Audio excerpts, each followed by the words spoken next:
நிறைய சம்பாதிச்சு நிறைய எல்லாத்துக்கும் செய்யணுங்கிற ஆசை இருக்கு. பட் இப்போதைக்கு இருக்கிற லெவல்ல என்ன பண்ணுவோம்னா, எந்த நிகழ்வுக்கு யார் கூப்பிட்டாலும் அவர் வந்து போவாரு. அவர் வந்து ஏழை பணக்காரன்னு பார்க்க மாட்டாரு, எல்லாத்துக்கும் போவாரு அப்படிங்கிற மாதிரி சொல்லியிருக்காங்க. அவர்கிட்ட இருந்து நான் வந்து திருடிக்கிட்ட குணம்னா அது மட்டும்தான். யாரு நம்மளை மதிச்சு கூப்பிட்டாலும் நிச்சயமா அந்த நிகழ்வுக்கு நம்ம போகணும். அன்னைக்கு ஷூட்டிங் இருந்துச்சுன்னா நம்மளால போக முடியாது. பட் ஷூட்டிங் நம்மளுக்கு இல்ல, கண்டிப்பாக அன்னைக்கு போகணும்னு சொன்னா நம்ம போகணும். சோ நீங்க எல்லாருமே எம்ஜிஆர் ஐயாவோட படங்களை பார்த்திருப்பீங்க, பாடல்களை பார்த்திருப்பீங்க, அவரோட வசனங்களை கேட்டிருப்பீங்க. அதை வந்து முடிஞ்ச அளவுக்கு நீங்க ஃபாலோ பண்ணி லைஃப்ல இருந்தாலே கண்டிப்பா மிகப்பெரிய ஆளாகலாம். அண்ட் இன்னைக்கு வந்து பள்ளிக்கூடம் திறக்கிற நேரத்துல ஒரு ஸ்கூல் பேக் வாங்குறதுங்கிறதே எவ்வளவு பெரிய ஒரு பிரச்சனைக்குரிய விஷயம்னு நானும் 2 குழந்தைங்களுக்கு தகப்பன். என்னோட பிள்ளைகளும் பெரியவர் 12th படிக்கிறா, சின்னவங்க 9th படிக்கிறாங்க. நானும் இது எல்லாத்தையும் கடந்து வந்து அந்த ஒரு மே 25ஆம் தேதியில இருந்து ஜூன் 5ஆம் தேதிக்குள்ள எது பார்த்தாலும் காசா தெரியும்.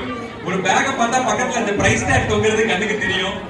ஒரு ஸ்கூல் ஃபீஸ் தெரியும், டியூஷன் மேமோட பணம் தெரியும். எல்லாமே மிகப்பெரிய ஒரு செலவுகளா தெரியும். இதை கடந்துதான் நான் வந்திருக்கேன்.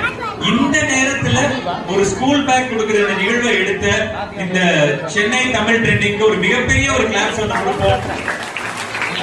ஏன்னா இது வந்து வெளியில இருந்து பார்க்கும்போது ஒரு ஸ்கூல் பேக் கொடுத்தாங்க அப்படிங்கிற மாதிரி தெரியும். ஆனா அந்த ஸ்கூல் பேக் எவ்வளவு கஷ்டங்கிறது ஒரு தகப்பனுக்கும் ஒரு தாய்க்கும் தான் தெரியும். ஏன்னா அந்த தகப்பன் கொண்டு வர காசு